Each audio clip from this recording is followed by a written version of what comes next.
제게는 가족보다 더 가깝다고 생각했고 제 인생이 끝날 때까지 평생 함께 할 줄 알았던 친구가 있습니다. 하지만 그런 친구에게 저는 결국 배신을 당하고 말았습니다. 친구와 저는 흔히 말하는 어릴 적부터의 친구 사이는 아니었지만 그 누구보다도 서로를 가장 잘 알고 가까웠다고 생각했고 또 의지했었던 사이였죠. 우선 저는 30대 초반이며 서울 토박이로 생활을 하고 있습니다. 그 친구를 처음 알게 된 지도 벌써 10년이 훌쩍 넘은 얘기죠. 친구를 처음 알게 되었을 때는 대학교 때 시절 알게 되었습니다. 처음 대학교를 가는 날 마치 학창 시절처럼 낯선 사람들이 가득했죠. 그런데 제 옆자리에 앉았었던 그 친구는 제게 먼저 말을 건넸습니다. 자신은 어릴 때부터 제주도에서 자라서 낯선 환경이라 저에게 잘 부탁한다고 하더라고요. 근데 저도 서울에 살았을 뿐이지 여기 있는 모든 게 다 낯설고 부담스러운데 이런 부탁을 하니 뭔가 부담스럽긴 했지만 반갑기는 하더라고요. 근데 그 친구의 성격은 그렇게 타고난 사람이었죠. 처음 보는 사람에게도 아무렇지 않게 다가가는 그런 성격의 친구였습니다. 그때 당시에는 저도 너무 부담스러운 자리였기에 말을 걸어주니까 고마웠습니다. 제게는 낯선 환경에서 도움이 돼주었던 친구였죠. 그 친구와 저는 어떻게 보면 아무도 모르는 낯선 사람들 가운데 처음으로 친구가 된 셈이었습니다. 그래서 같이 많은 시간을 함께 붙어 다녔고 결국 동아리까지 같이 들어가게 되었습니다. 지금은 그렇지 않겠지만 제가 대학교 생활을 할 때만 해도 특정 동아리는 마치 군대 마냥 군기가 엄청 강했습니다. 저는 동아리 활동은 취미라는 생각이 강했었고 언제든지 그만두면 그만이지라는 생각이 있었습니다. 하지만 그때 당시 제가 그 동아리에 들어가게 된 이유가 있었죠. 왜냐하면 지금의 제 아내가 그때 제가 짝사랑했었던 여자였습니다. 대학교에 오자마자 반했던 여자였죠. 저희 학과 특성상 대부분 남자들이어서 그런지는 모르겠지만 제 아내는 그때 당시에 몇 명 안 되는 여자들 중에서도 아주 인기가 많았죠. 지금에서야 하는 말이지만 저 말고도 고백을 많이 받았다고 했던 걸 들었습니다. 아무쪼록 저는 신입생 환영회에서 제 아내를 처음 만나게 되었고 예쁜 외모에 밝고 털털한 성격에 첫눈에 반하게 되었습니다. 그래서 가까이 지내고 싶었고 매일같이 보고 싶었죠. 하지만 평상시에 마주치고 싶어도 잘 보이지가 않더라고요. 그래서 저는 도대체 왜 잘 보이지가 않나 싶어서 원인을 찾아봤습니다. 알고 보니 제 아내는 학과 생활보다도 동아리에 더 뜻이 깊었던 건지 수업 시간 외에는 늘 동아리에 있더라고요.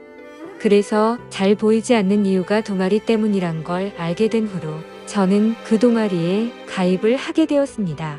근데 제 친구도 제가 가입한 동아리를 따라서 가입하더라고요. 그때는 단순히 저를 따라서 가입한 걸로만 알고 있었습니다. 그것도 10년이 넘게 그런 생각을 갖고 있었던 거죠. 그때 당시에는 많은 게 즐거웠습니다. 성인이 되고 나서 술을 마시는 것도 새롭고 즐거웠고 동아리에 가서 스트레스를 받을지언정 제가 사랑하는 아내를 매일같이 볼 수 있었으니까요. 그런데 그런 마음만 가지고 적성에 맞지 않는 동아리에서 오랜 시간을 보내기에는 많은 고통이 뒤따르더라고요. 제가 동아리에 별로 관심이 없는 걸 알아챘는지 바로 윗기수의 남자 선배 한 명이 어느 순간부터 저를 자꾸만 건들더라고요. 니까 짓게 왜 여기 와서 물을 흐리냐.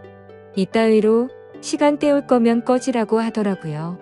저는 자존감이 너무 무너졌고 화가 나서 그만둬버릴까? 라는 생각을 한두 번 한 게 아니었습니다. 하지만 제가 좋아하던 아내가 동아리에 있었기에 차마 그럴 수가 없었죠. 그러다 저는 선배가 하는 말에 도저히 참지를 못했고 큰 각오를 하고 결정을 했습니다. 내가 나가는 일이 있더라도 고백은 하고 나가겠다라고 말이죠. 그래서 고백을 하려고 몇 날 며칠을 기다렸습니다.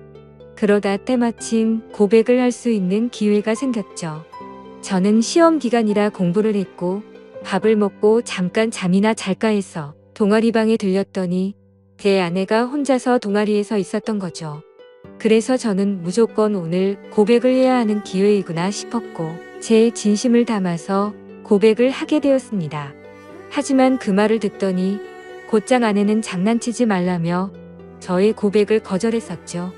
그래서 저는 장난으로 하는 말이 아니고 당신 때문에 관심도 없는 동아리에 가입까지 했다고 말했습니다.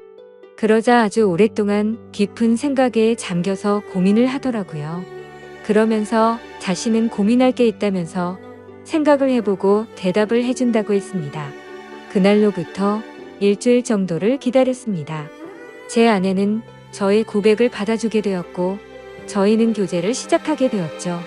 그 이후 저는 동아리를 탈퇴하려고 했지만 여자친구가 여기에 있는데 다른 남자들이 찝쩍거릴 것 같아서 결국 끝까지 버텼었죠. 하루하루가 행복했었고 대학교를 오기 잘했다고 생각했습니다. 첫눈에 반했던 여자와 연애를 하게 되었고 평생을 함께할 만큼 마음의 단짝이라고 생각되는 절친한 친구가 생겼으니깐요. 저와 아내는 자연스럽게 친구도 함께 자주 다니게 되었습니다. 그러다 결국 저는 군대를 가게 되었고 친구는 미국에서 출생만 한 미국 시민권자였기에 군대를 면제받게 되었죠. 저는 친구에게 말했습니다. 여친에게 다른 남자들이 절대로 찝쩍거리지 못하게 잘 부탁한다고요. 그러자 친구는 그런 걱정은 하지 말라며 건강히 잘 다녀오라고 했고 저는 그렇게 군대를 가게 되었습니다. 제 아내에게는 정말 미안하고 고마웠습니다. 서로 만나게 된 지 1년밖에 안 됐을 때 혼자 내버려두고 가야 했기 때문이죠. 그리고 인연을 한결같은 마음으로 기다려주는 모습에 제가 평생 책임을 져야겠다 생각을 했습니다. 그렇게 저와 아내는 군대를 다녀온 시간을 포함해서 5년이라는 길다면 긴 시간 동안 교제를 하게 되었고 곧바로 결혼을 하게 되었습니다. 그리고 나서 제 친구는 제가 결혼을 한 뒤로 자신의 고향인 제주도로 다시 돌아가게 되었죠. 친구는 제주도로 돌아가게 된 후에 부모님의 지원을 받아서 해양 레저숍을 운영하더라고요. 그렇게 사업을 성공적으로 이룬 친구는 젊은 나이에 억대가 넘는 연봉으로 성공한 삶을 이루었고 저는 그저 그런 평범한 직장에 취직을 하게 되었습니다. 그렇게 친구는 1년에 한 번 정도씩 얼굴을 보게 되었죠. 하지만 너무 친했던 친구라서 아주 오랜만에 보더라도 어제 만난 듯이 전혀 거리낌이 없었고 저희는 늘 그렇듯 우정을 다져가고 있었습니다. 그러다 얼마 전 친구는 이번에 비즈니스상 미팅이 있어서 서울로 온다고 하더라고요. 반가운 마음에 아내의 허락도 구하지 못한 채 저희 집으로 꼭 오라고 말했습니다. 막상 말하고 나서 끊고 나니 아차 싶더라고요. 그래서 아내에게 어렵게 말을 했죠. 성원이가 다음 주에 서울 올라와서 집으로 오라고 했는데 괜찮아? 라고 하자 아내는 잠깐 멈칫하더니 응 그럼 괜찮지라고 대답을 하더라고요. 저는 아내가 이해를 해주어서 다행이구나 싶었습니다. 며칠이 지난 뒤 친구는 서울로 올라오게 되었고 일을 마치고 저희 집으로 찾아왔습니다. 아내는 친구에게 간단히 인사를 하고는 술상을 차리러 갔고 친구와 저는 오랜만에 만나서 시간 가는 줄도 모르고 술자리를 가지게 되었죠. 그렇게 한창 술을 마시고 자고 일어났더니 친구는 여전히 잠을 자고 있었고 저는 늦잠을 자버리는 바람에 정신없이 출근을 했습니다. 그리고 나서 퇴근을 하고 집으로 들어갔더니 친구와 제 아내가 마주 앉아서 밥을 먹고 있더라고요. 저는 친구에게 내려간 줄 알았더니 아직 안 갔어? 라고 묻자 친구는 아직 일이 덜 끝나서 며칠만 더 있다가 간다고 하더라고요. 그러자 아내는 서울에 아는 사람도 없고 여기에 친구가 있는데 굳이 딴 데 가지 말고 저희 집에서 머물러도 된다고 말하더군요. 친구는 너무 민폐가 아니냐며 괜찮냐고 하는데 뭐라고 하겠습니까? 아내도 괜찮다고 하는데 친구가 되어 가지고 다른 데 가서 자라고 할 수도 없었죠. 저도 네가 괜찮으면 여기에서 지내도 된다고 했고 친구는 곧바로 고맙다고 대답을 했습니다. 아내는 저도 앉아서 같이 밥 먹자며 밥을 차려주는데 뭔가 기분이 이상하더군요. 열심히 일하고 집에 들어왔더니 아무리 친구라지만 아내와 단둘이서 밥을 먹고 있다는 게 찜찜했습니다. 하지만 제가 너무 과하게 생각하는 거 아닌가 싶어 그냥 그러려니 할 수밖에 없었죠. 옷을 갈아입고 식탁에 앉으니 비싼 한우가 놓여져 있었고 온갖 음식이 푸짐히 차려져 있더라고요. 저는 아내에게 이게 뭐냐고 묻자 친구가 대답하더라고요. 제 아내가 먹고 싶어 해서 아까 같이 장 보다가 자기가 샀으니 부담 갖지 말아달라고 했습니다. 그래서 둘이 같이 장도 보러 갔다 왔냐고 묻자 친구는 술도 깨고 산책도 할 겸 같이 다녀왔다고 하더군요. 아무리 친한 친구라도 그렇지 이건 아니다 싶었고 그때부터는 기분이 좋지가 않았습니다. 그리고는 그날은 평소에 술은 입에도 대지 않던 아내도 합세하여 셋이서 술을 마시게 되었죠. 어느 정도 술이 들어가자 갑자기 아내는 친구에게 온갖 칭찬을 하더군요. 어떻게 너는 나이가 먹어도 아직도 예전 그 모습 그대로냐며 섬에 살아서 그런지 피부도 까무잡잡한 게 왜 이렇게 몸이 좋냐며 묻더라고요. 그러자 친구는 만져볼래? 하면서 힘을 주더니 그걸 또 만져보고 아내는 좋다고 웃더라고요. 그때부터는 그냥 기분이 더러웠습니다. 남편을 옆에 두고 이것들이 무슨 짓거리인가 싶었죠. 저는 조용히 술만 마셔댔고 친구와 아내는 약간은 제 눈치를 본 건지 화제거리를 돌리더군요. 아내는 친구에게 요즘 경기도 안 좋을 텐데 제주도에도 피해가 크지 않냐며 물었고 친구는 자신이 하는 사업은 관광지에 특혜를 받아서 그런지 크게 영향을 받지 않아 딱히 문제가 없다고 하더라고요. 그러면서 다음에 저와 같이 여행을 오면 풀코스로 관광을 시켜준다고 하더니 다른 거 걱정 말고 비행기만 타고 넘어오라며 말하더군요. 아내는 그 말에 좋다고 싱글벙글 웃는데 그때 저는 할 말이 없었습니다. 사실 아내에게 미안한 일이 있었던지라 거기다 대고 제가 뭐라고 말도 못했었죠. 결혼하고 얼마 지나지 않은 시점에 저는 지인의 권유에 투자를 하게 되었고 결국에는 사기를 당했습니다. 그때는 아내에게 조금 더 안락한 삶을 살게 해주고 싶은 마음에 과감히 투자를 했지만 오히려 빚더미에 안게 만들어서 생활을 더 힘들게 만들어버렸죠.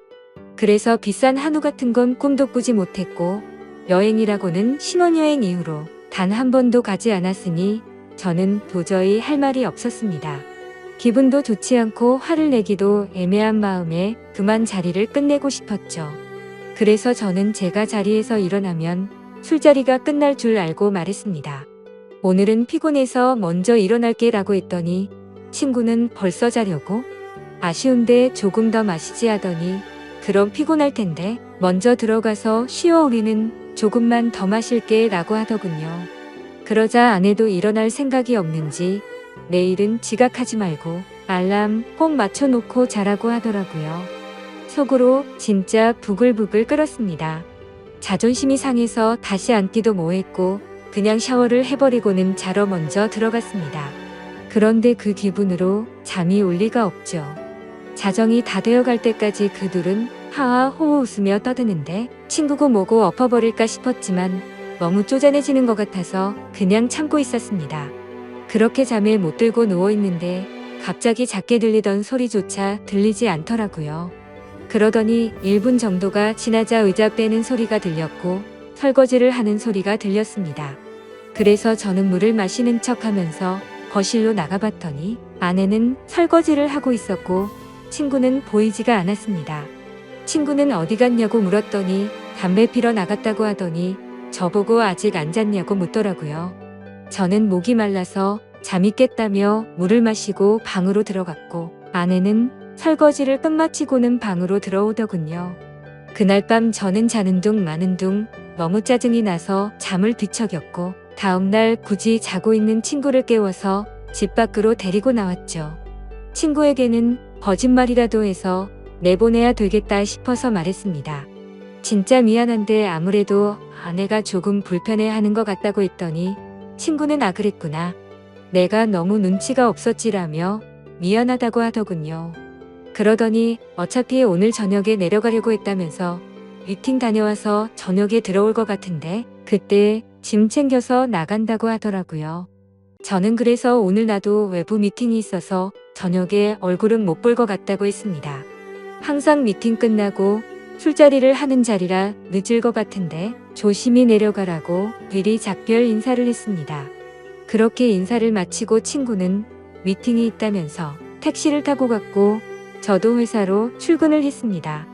그런데 괜히 쓸데없이 늦게 들어간다고 말한 것 같아서 계속해서 찜찜하더라고요. 오늘 외부 미팅을 갔다가 술자리를 가지면 절대로 빠질 수가 없는 자리였기 때문이죠. 그러면서 어제 아내와 친구가 나눴던 대화도 다시 떠올랐고 참아해선 안 될 상상까지 들더라고요. 그런 말도 안 되는 상상을 하다 보니 제정신이 아니었던 건지 집에다가 카메라라도 설치해야겠다 싶었습니다. 이미 온갖 더러운 생각을 가진 저는 밥 생각도 없었고 점심시간을 이용해서 초소형 카메라를 사서 집으로 갔습니다. 아내는 항상 그 시간에는 운동을 가는 시간이라 집은 역시나 비워져 있더라고요. 저는 얼른 안방에 카메라를 설치했고 다시 회사로 돌아갔습니다. 그렇게 저녁이 되었고 친구와 아내에게 연락을 했습니다. 친구는 지금 미팅이 일찍 끝나서 비행기를 타러 간다며 다음에 보자고 대답을 했고 아내는 친구 배웅해주고 집에서 쉬고 있다고 대답을 하더라고요. 그래서 저는 내가 너무 제정신이 아니었구나 생각을 하면서 괜히 쓸데없는 돈 썼네 싶었습니다. 그렇게 저는 외부 미팅을 갖고 술자리를 마친 뒤에 집으로 들어갔습니다. 항상 그 자리는 만취 상태가 될 때까지 마시는 자리였기에 그날도 저는 만취 상태가 되어 있었죠. 집으로 들어가 보니 친구는 없었고 그 정신없는 와중에도 뭔가 찜찜한 기분이 풀린 것 같고 좋더라고요. 그렇게 저는 침대에 눕자마자 곧바로 잠이 들었고 아침에 일어나자마자 또 정신없이 출근을 했습니다. 그렇게 하루 종일 일을 하고 있다가 아차 싶더군요. 어제 설치한 카메라를 회수 못한 게 생각이 났던 거죠. 혹시라도 아내가 알아차리면 엄청나게 큰 싸움으로 번질 것 같아서 퇴근하자마자 빨리 치워야겠다라고 생각을 했습니다. 그래서 저는 퇴근하자마자 곧장 집으로 들어갔더니 아내가 집에 없더군요. 아내에게 전화를 했지만 받지를 않았고 어디 갔냐고 카톡을 보냈지만 답장이 없더라고요. 그래서 일단 아내가 들어오기 전에 카메라를 치워야겠다 싶어서 뺐습니다. 근데 아내는 2시간이 넘도록 전화도 오지 않고 카톡 답장도 오지가 않았습니다. 슬슬 짜증이 나기 시작했고 진짜 아내가 바람이라도 났나 싶었죠. 그래서 저는 갑자기 카메라 생각이 번뜩 났고 저장된 영상을 돌려봤습니다. 근데 정말 너무 충격적인 장면들이 그대로 녹화되어 있더군요. 제가 카메라를 설치하고 집 밖으로 나간 지 2시간 정도가 지나자 남자 여자 목소리가 들려오더니 제 아내와 친구는 방으로 키스를 하면서 들어왔습니다. 정말 그 모습을 보는 순간 바로 욕이 튀어나왔고 소리를 질러댔습니다. 그 둘은 자연스럽다는 듯이 제 침대에 누워서 스킨십을 하는데 너무 역겨워서 도저히 보질 못하겠더군요. 그래서 빨리 감기로 넘겨버렸고 오늘 날짜로 찍힌 영상을 봤더니 제주도로 내려갔다던 친구 놈이 또 아내와 제 방으로 들어오는 겁니다. 너무 큰 충격을 받아서 할 말이 없고 생전 처음으로 눈물이라는 걸 흘렸습니다. 슬퍼서 우는 게 아니라 분노가 극도로 치밀어 오르다 보니 눈물이 난다란 걸 깨달았죠. 그러면서 제가 퇴근하기 1시간 전쯤 남편이 들어올 수도 있을 것 같다면서 계속 같이 붙어 있고 싶은데 아쉽다고 하더니 나가서 같이 있자고 하더니 화면에서 사라졌습니다. 제가 그 영상을 보는 중에도 제 아내는 친구놈과 밖에 나가서 같이 붙어 있었던 거였죠. 저는 그래서 바로 친구놈에게 전화를 했습니다. 역시나 전화를 받지 않더군요. 근데 아내와 달리 몇 통을 걸었더니 전화를 받더라고요. 저는 침착하고 물었습니다. 제주도에 조심히 잘 내려갔냐고 물었죠. 그러자 친구는 잘 내려왔지. 그게 그렇게 궁금해서 전화를 이렇게 몇 통씩이냐고 했냐고 묻더군요. 그 말을 듣고 있는데 아내에게서 카톡이 바로 오더군요. 친구랑 오랜만에 만나서 영화를 보고 있다고 거짓말을 아주 자연스럽게 하더라고요. 카톡을 보자마자 더 이상 저는 분노를 참을 수가 없었고 곧바로 욕을 했고 소리를 질렀습니다. 네가 내 친구라는 놈이 어떻게 내 아내랑 바람을 필 수 있냐고 했죠. 그 놈은 당황하면서 무슨 소리냐며 무슨 근거로 그런 말도 안 되는 소리를 하냐고 하더라고요. 저는 그래서 내가 전에 집에 도둑 들 것 같아서 카메라 설치해놨는데 이건 몰랐냐고 욕을 하니까 갑자기 아무 말이 없더니 전화를 끊더군요. 아내도 곧바로 카톡이 더 이상 오지 않았고 2명 다 전화며 카톡이며 제 연락을 무시하고 받지를 않고 폰을 꺼버렸습니다. 이게 바로 며칠 전에 벌어진 말도 안 되는 상황입니다. 어떻게 이런 일이 벌어질 수가 있는지 너무 충격적이어서 말도 제대로 나오지를 않습니다. 이미 장인 장모님께 연락해서 있는 사실 그대로를 말한 상태이고요. 더 웃긴 건 친구놈은 죄다 거짓말투성인 정신나간 놈이었습니다. 친구놈이 운영하고 있다는 해양 레저숍에 연락처를 알아내서 전화를 해보니 전화가 되지 않더라고요. 그래서 저는 로드뷰를 이용해서 그 위치를 찾아냈고 근처에 있는 가게에 연락을 해서 물어봤습니다. 정말 죄송한데 제가 급한 일이 있어서 그런데 그쪽 옆에 있는 해양 레저숍 혹시 문을 열었냐고 했더니 이미 폐업한 지 몇 달이 됐다고 하더라고요. 그리고 너무 답답한 마음에 대학 시절 같이 알던 친구에게 연락을 했더니 결국 설마 했는데 그 둘이 사고를 칠 거 봤더니 일을 냈구나 라고 말하더군요. 무슨 말이냐고 물어보니 제가 군대에 갔을 때도 이 둘은 매일같이 붙어 다녔다고 하더라고요. 그래서 주변에서 이상하게 보긴 했지만 딱히 스킨십을 하고 이랬던 건 아니었고 제가 있을 때도 셋이서 자주 다녔기에 그냥 친구 사이로 같이 다니는구나 했답니다. 도대체 어떻게 사람이 이런 거짓말을 아무렇지 않게 할 수가 있을까요? 아내는 그 친구놈의 재력이 부러워서 정신이 나갔던 건지 아니면 대학 시절부터 그놈에게 마음이 있었던 건지 알 수가 없고 이제는 알고 싶지도 않네요. 아무튼 이것들을 용서할 생각은 절대로 없고 연락이 되는 대로 곧바로 모든 사실을 알려주고는 이혼을 하려고 합니다. 혹시라도 더 큰 복수를 할 수 있는 방법은 없을까요? 정말 손이 덜덜 떨리고 너무 열이 받아서 속 시원하게 복수를 하고 싶은 심정입니다.